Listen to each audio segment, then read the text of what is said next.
গণতন্ত্র ছাড়া বাংলাদেশের মুক্তি সম্ভব না বলেছেন স্পিকার হাফিজউদ্দিন আহমদ। কিশোরগঞ্জে জব্দ অকটেন গোপনে বিক্রির অভিযোগ বিতর্কে নির্বাহী ম্যাজিস্ট্রেট।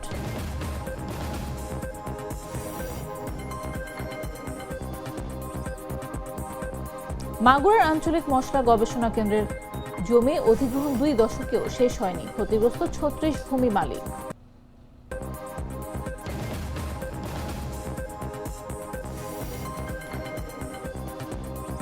বাগেরহাটে সূর্যমুখী চাষে ঝুঁকছেন প্রায় 4000 কৃষক, নতুন সম্ভাবনা ও লাভের আশা স্বস্তির হাসি।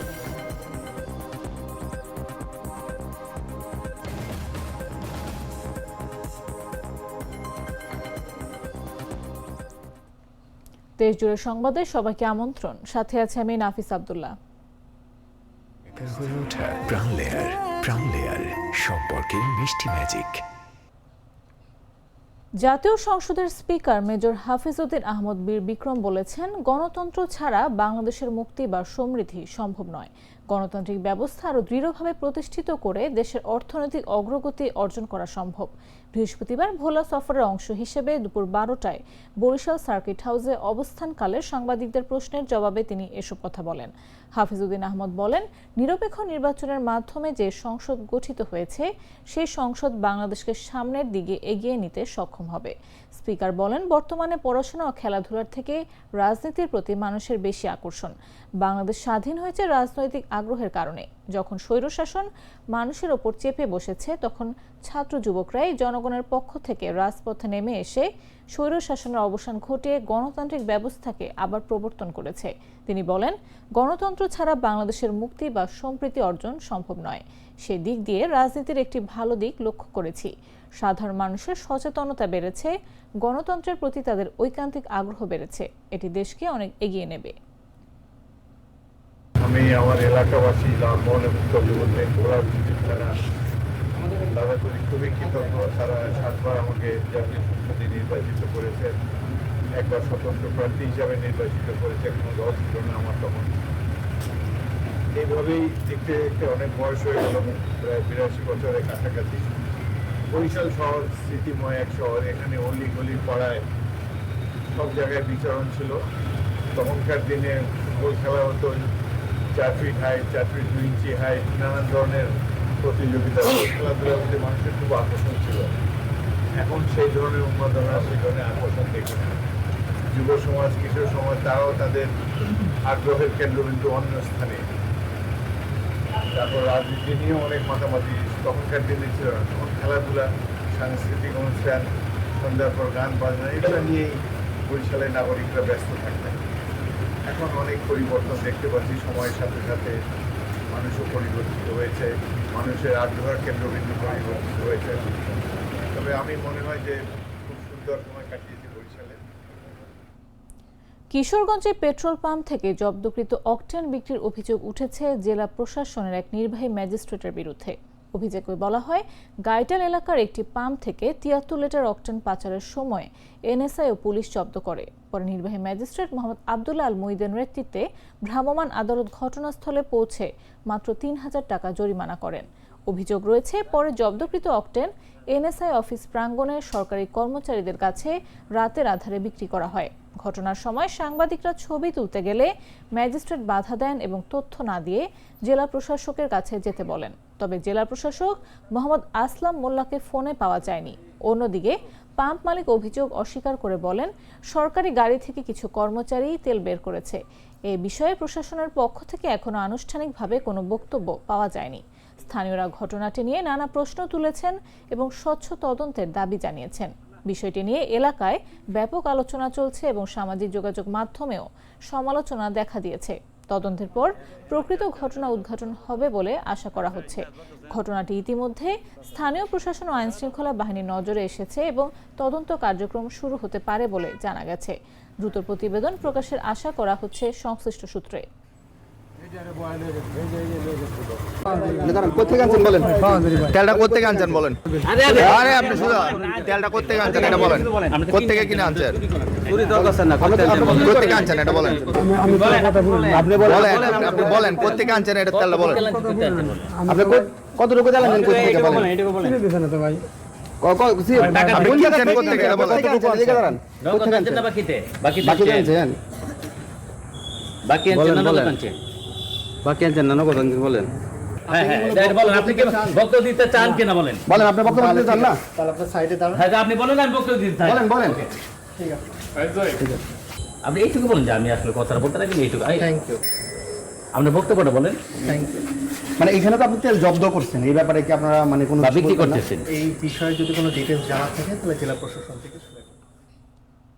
মাগুরার আঞ্চলিক মশলা গবেষণা কেন্দ্রের জন্য ঘোষিত 20 একর জমি অধিগ্রহণ কার্যক্রম দীর্ঘ 2 দশকেও সম্পন্ন হয়নি।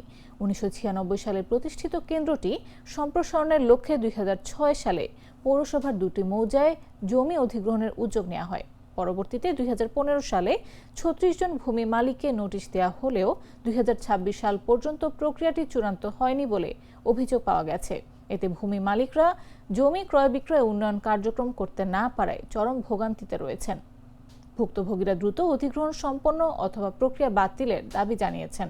জেলা প্রশাসন সূত্রে জানা গেছে 2017 সালের ভূমি অধিগ্রহণ আইনে 90 দিনের মধ্যে প্রক্রিয়া শেষ করার কথা থাকলেও এখানে তা মানা হয়নি। এদিকে অধিগ্রহণের আশ্বাস দিয়ে অর্থ লেনদেনের অভিযোগ উঠেছে গবেষণা কেন্দ্রের সাবেক এক কর্মকর্তার বিরুদ্ধে। নাম প্রকাশে অনিচ্ছুক একাধিক ভূমি মালিকও একই অভিযোগ করেন। বর্তমান প্রধান বৈজ্ঞানিক কর্মকর্তা জানান, বিষয়টি সংশ্লিষ্ট দপ্তরে জানানো হয়েছে এবং তদন্তে প্রমাণ পাওয়ায় ইতিমধ্যে ব্যবস্থা নেওয়া হয়েছে। তবে অভিযুক্ত সাবেক কর্মকর্তা অভিযোগ অস্বীকার করে কোনো মন্তব্য দেননি। স্থানীয়রা দ্রুত ও স্বচ্ছভাবে অধিগ্রহণ প্রক্রিয়া শেষ করার দাবি জানিয়েছেন। ভিতরে আমাদের বেশ কিছু জমি গেছে, তারপরে সাইডেও আরো কিছু জমি আছে। তো এই মশলা এদের এই অধিকরণের ব্যাপার নিয়ে আজ দীর্ঘ প্রায় 14-15 বছর ধরে ওনারা আমাদেরকে আশ্বাস দিচ্ছেন। মশলা গবেষণার পাশে আমার কিছু জমি আছে, এই জমিগুলো আজ থেকে 10 থেকে 12 বছর আগে দিয়ে শুনতেছি যে একবার হবে, এই মর্মে আমাদেরকে সিটি করা হয়েছিল, সমস্ত জমির মালিকদের সিটি করা হয়েছিল এবং এই জমি একবার হবে বিধায় আমরা দীর্ঘদিন আশায় ছিলাম যে জমি একবার হয়ে যাবে, একবার হয়ে গেলে আমাদের এখানে উন্নয়ন হবে। জমি অধিগ্রহণের ব্যাপারে এখন নতুন করে প্রজেক্ট হতে হবে, যে প্রজেক্টের মধ্যে জমি অধিগ্রহণের জন্য অর্থ সংস্থান থাকতে হবে। যদি এইভাবে প্রজেক্ট করা হয় তাহলেই, এবং এটা বড় প্রজেক্ট হতে হবে যেহেতু অনেক জমির ব্যাপার, এই জমি অধিগ্রহণের জন্য অনেক টাকারও দরকার। এই টাকার সংস্থান সহ যদি প্রজেক্ট নেওয়া হয় তাহলেই জমি অধিগ্রহণ করা সম্ভব। গ্লিটারের টুইন লেমন ও অ্যান্টিব্যাকটেরিয়াল ফর্মুলা বাসনকে চকচকে জীবাণুমুক্ত করে আমাদের দেয় গ্লিটার গ্যারান্টি। পিরোজপুর জেলার কাউখালীর সোনাকুড়ে সহ বিভিন্ন এলাকায় 2 শতাব্দী আগে শুরু হওয়া মৃৎশিল্প এখন অস্তিত্ব সংকটে পড়েছে। একসময় শতাধিক পরিবার দিয়ে শুরু হওয়া এ পেশা ধীরে ধীরে ছড়িয়ে পড়ে সদর, মঠবাড়িয়া ও নাজিরপুরে, যা একসময় কয়েক হাজার পরিবারে পৌঁছায়। তবে বর্তমানে প্লাস্টিক পণ্যের প্রসার, উৎপাদন ব্যয় বৃদ্ধি ও বাজার সংকটে এ শিল্পের টিকে থাকা কঠিন হয়ে পড়েছে। মৃৎশিল্পীরা জানান, আগে পহেলা বৈশাখ সহ বিভিন্ন উৎসবকে কেন্দ্র করে ব্যাপক ব্যস্ততা থাকলেও এখন তা অনেকটাই কমে গেছে। বর্তমানে শুধু দইয়ের হাঁড়ি, কলসি ও কিছু তৈজসপত্র তৈরি করে জীবিকা নির্বাহ করছেন তারা। স্থানীয় কারিগরদের অভিযোগ, আধুনিক প্রযুক্তির অভাব, পুঁজির সংকট এবং উচ্চ সুদের ঋণের কারণে অনেক পরিবার এই পেশা ছেড়ে দিতে বাধ্য হয়েছে। কেউ কেউ দেশান্তরিতও হয়েছেন। পিরোজপুরের মূলগ্রাম ও রানীপুর এলাকার মৃৎশিল্পীরা জানান, একসময় যে পেশা ছিল তাদের গর্ব, এখন তা টিকে আছে সংগ্রামের মধ্যে। উৎপাদন খরচের তুলনায় ন্যায্য দাম না পাওয়ায় নতুন প্রজন্ম এই পেশায় আসতে আগ্রহী নয়। স্থানীয় প্রশাসন জানিয়েছে, এই শিল্প টিকিয়ে রাখতে প্রণোদনা, প্রশিক্ষণ ও প্রদর্শনীর উদ্যোগ নেওয়া হবে। পাশাপাশি কারিগরদের জন্য আর্থিক সহায়তার পরিকল্পনাও রয়েছে। মৃৎশিল্পীরা মনে করেন, সরকারি সহায়তা ও বাজার সম্প্রসারণ ছাড়া এই ঐতিহ্যবাহী শিল্প টিকিয়ে রাখা কঠিন হয়ে পড়বে। পুতুল, আড়ি, তারপর খাদা, তারপর ওই পাডা, পুতা, খেলনার জিনিস, বিভিন্ন আইটেমের আমরা মাল বানাইতাম। তার জন্য আমরা এখন ওটা চলে না কারণ ওই প্লাস্টিক নিয়া তারা উপস্থিত করিয়া সুন্দর সুন্দর বানাইয়া তারা বেচে। আমাকে আগে মেলায় অনেক মাল টাল চলতে, এখন আর চলে না। প্লাস্টিকের খেলনা বাইরে আমাকে তো এখন অচল হয়ে গেছে।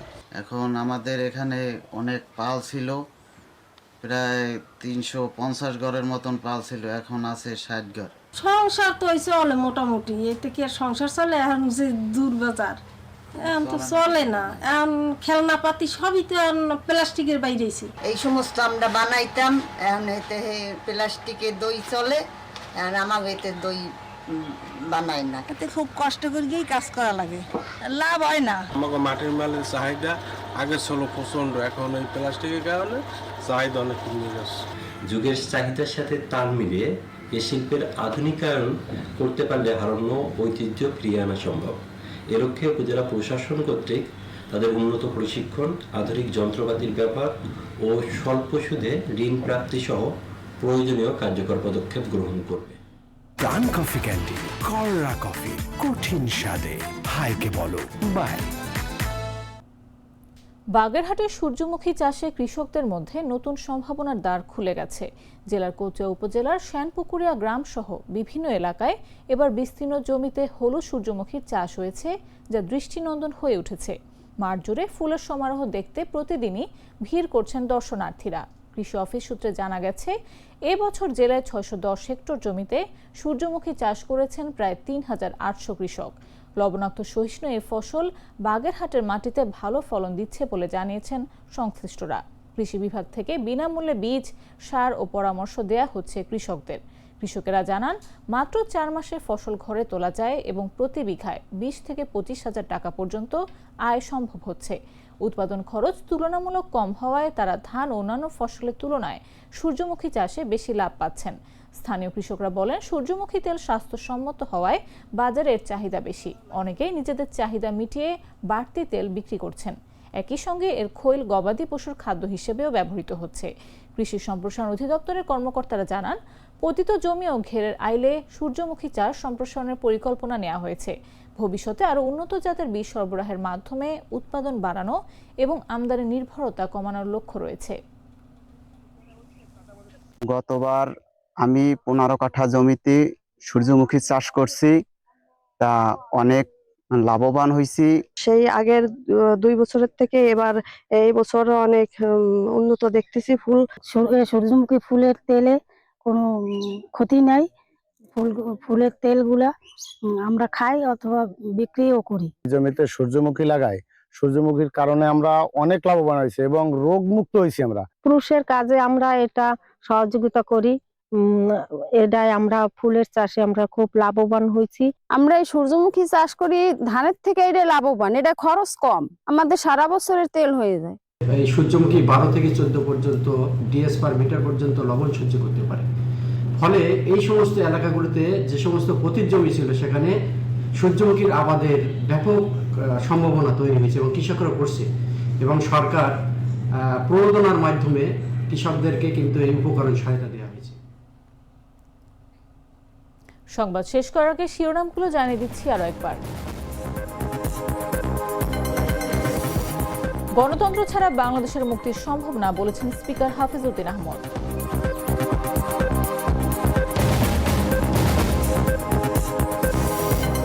কিশোরগঞ্জের জব্দ অকটেন গোপনে বিক্রির অভিযোগ, বিতর্কে নির্বাহী ম্যাজিস্ট্রেট।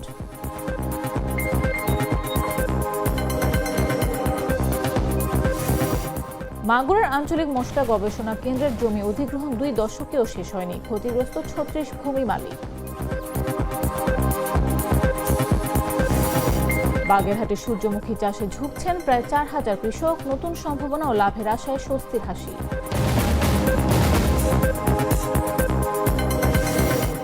এবং পিরোজপুরের 200 বছরের মৃৎশিল্প বিলুপ্তির পথে, চরম অস্তিত্ব সংকটে সোনাকুড়া সহ বিভিন্ন এলাকার শিল্পীরা।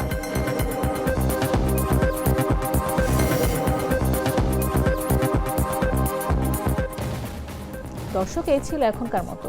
এরপর দেখবেন সন্ধ্যা 7টা নিউজ। প্রতি মুহূর্তে সর্বশেষ খবর পেতে ভিজিট করুন jagonews24.com, ফলো করুন আমাদের ভেরিফাইড ফেসবুক পেজ এবং সাবস্ক্রাইব করুন জাগো নিউজের ইউটিউব চ্যানেল। এখন সাথে থাকার জন্য ধন্যবাদ সবাইকে।